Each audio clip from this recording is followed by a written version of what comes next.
El símbolo suma. El símbolo suma, si bien es una expresión que nos permite justamente abreviar los términos o los enésimos términos de una suma, se lo representa a través de este símbolo conocido como sigma del alfabeto griego, en donde vamos a tener un término genérico que le vamos a llamar A sub k, un límite inferior que le vamos a llamar k, que le igual a n, y un límite superior que le vamos a llamar m. Así tenemos el término general, el símbolo sigma que representa la suma de los enésimos términos, un límite inferior n y un límite superior m. Básicamente lo que hacemos es desarrollar el símbolo suma a través de los valores que podemos hacer variar. Por supuesto, el rango que hay entre n y m corresponde al conjunto de los números naturales. Es decir, que podemos empezar, si a n lo particularizamos, en este caso lo particularizamos para k igual a 1, esto tendríamos a sub 1 más a sub 2 más a sub 3, y bueno, así de esta manera hasta llegar al límite superior que tendríamos a sub m. ¿Sí? A partir de ahí voy a proponer dos ejemplos. Supongamos 1, 3, 5, 7, 9, 11, 13, 15, 17, 19 y 21. Y otro ejemplo más: 3, 8, 15, 24, 35, 48. Lo que voy a hacer es tratar de buscar un patrón, es decir, el término genérico, y colocar toda esta expresión que está afectada a la suma a través del símbolo suma, es decir, abreviar toda esta suma. En este caso vamos a colocar, por supuesto, el símbolo suma, que el límite inferior vamos a partir justamente desde k igual a 1, y el límite superior, bueno, vamos a tener que ver, porque vamos a tener que contar los términos que tenemos acá. En este caso tenemos 1, 2, 3, 4, 5, 6, 7, 8, 9, 10, 11. Es decir, 11 términos. Entonces nosotros vamos a comenzar hasta 11.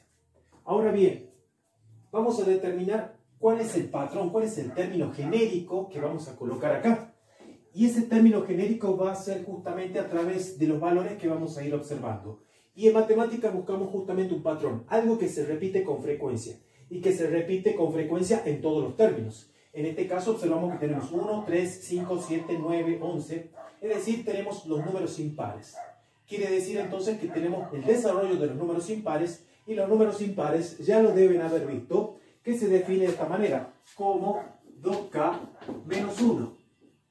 Y es decir, que si hacemos variar justamente los valores entre k igual a 1 hasta 11, lo que vamos a obtener es cada uno. Ese término general es la ley de formación que tenemos afectada al símbolo suma.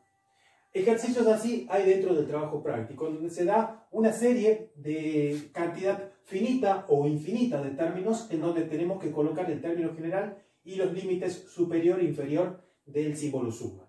Si observamos en el segundo ejemplo, le vamos a llamar 1 y 2. En el segundo ejemplo, bueno, voy a colocar el símbolo suma, voy a colocar justamente el límite inferior. El límite inferior está dado por k igual a 1, que no siempre tiene que ser 1. Y el límite superior, bueno, vamos a tener en cuenta 1, 2, 3, 4, 5, 6. 6 términos.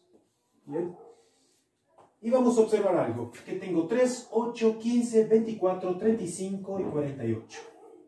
3 en sí, el siguiente de 3 es 4, el siguiente de 8 es 9, el siguiente de 15 es 16. Y estoy observando que tengo ¿quiénes? Los cuadrados perfectos, 25, 36, 49. Quiere decir entonces que acá tenemos los cuadrados perfectos.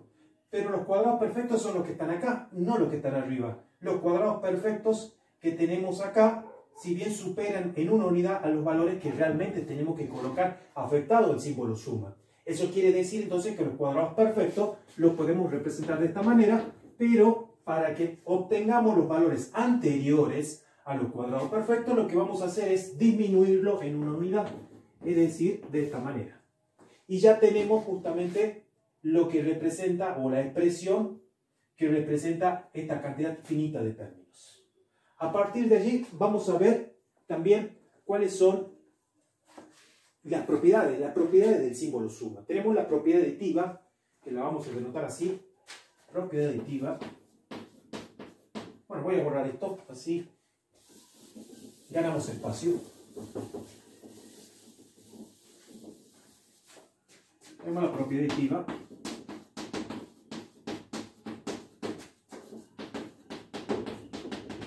En la propiedad aditiva vamos a observar que tenemos el símbolo desde k igual a n hasta m de a sub k más b sub k. Todo esto es igual a la suma desde k igual a n hasta m de a sub k más la suma desde k igual a n hasta m de b sub k. Y ahora sí vamos a hacer la demostración. ¿Cómo hacemos para demostrar esta propiedad? La demostración básicamente es sencilla. Vamos a ir de un miembro y llegar al otro. Lo que voy a hacer es justamente, voy a escribir el primer miembro, k igual a n hasta m de a sub k más b sub k.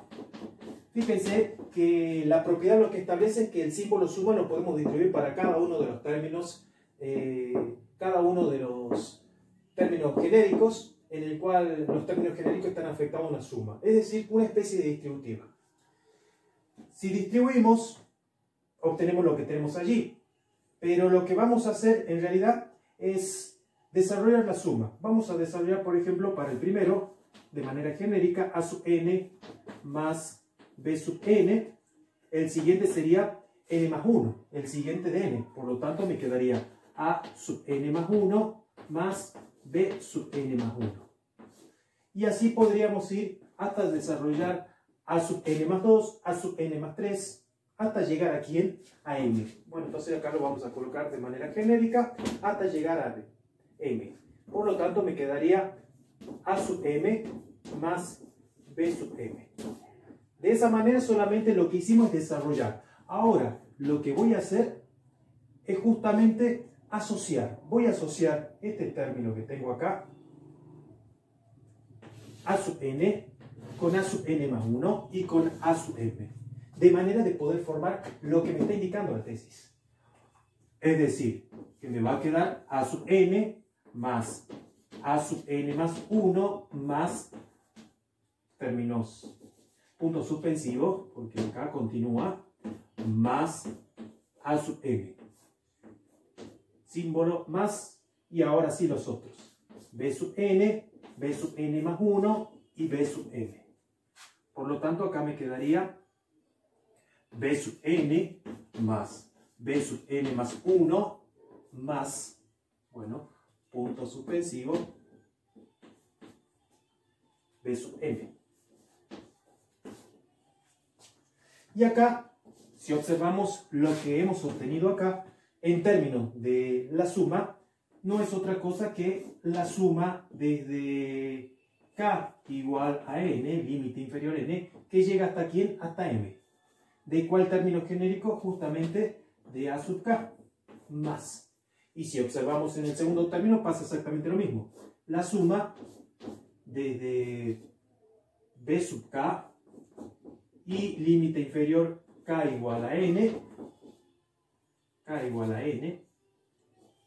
hasta m, con el cual queda aprobada la propiedad aditiva. Vamos a la otra propiedad, la propiedad homogénea. Voy a hacerla por acá. Propiedad homogénea. La propiedad homogénea establece que si tenemos la suma del límite inferior k igual a n hasta m del término genérico b sub k por una constante c, esto va a ser igual a c por la suma desde k igual a n hasta m de b sub k. Esa es la propiedad homogénea. ¿Cómo vamos a hacer para demostrarla? Vamos a utilizar el mismo método. Vamos a tomar la hipótesis y desde esa hipótesis vamos a llegar justamente a la tesis. Van a observar que la propiedad homogénea solamente tenemos el producto del término genérico que está afectado al símbolo suma por una constante, es decir, para todo C perteneciente al conjunto de los números reales. Y eso es igual al producto de esa constante por la suma, pero solamente del término genérico. Entonces, lo que voy a hacer es voy a partir justamente de la suma desde k igual a n hasta m de b sub k por esta constante c va a ser igual. Y voy a empezar a desarrollar los términos. Es decir, que me va a quedar b sub n por c más b sub n más 1, que sería el siguiente de n, por c más, bueno, punto suspensivo hasta llegar al punto límite superior, que eso vendría a ser más b sub m por c. En base a este desarrollo, lo que vamos a observar es que c se repite en todos los términos. Entonces, lo que podemos hacer allí es sacar factor común. Entonces, sacando factor común c, esto me va a quedar b sub n más b sub n más 1 más punto suspensivo más b sub n. Con el cual vamos a observar que lo que tenemos acá dentro del paréntesis es el desarrollo del símbolo suma desde k igual a n hasta m de b sub k. Entonces lo vamos a reemplazar por el desarrollo k igual a n, lo vamos a abreviar en términos del símbolo suma y esto me quedaría b sub k. Con el cual hemos probado la propiedad homogénea.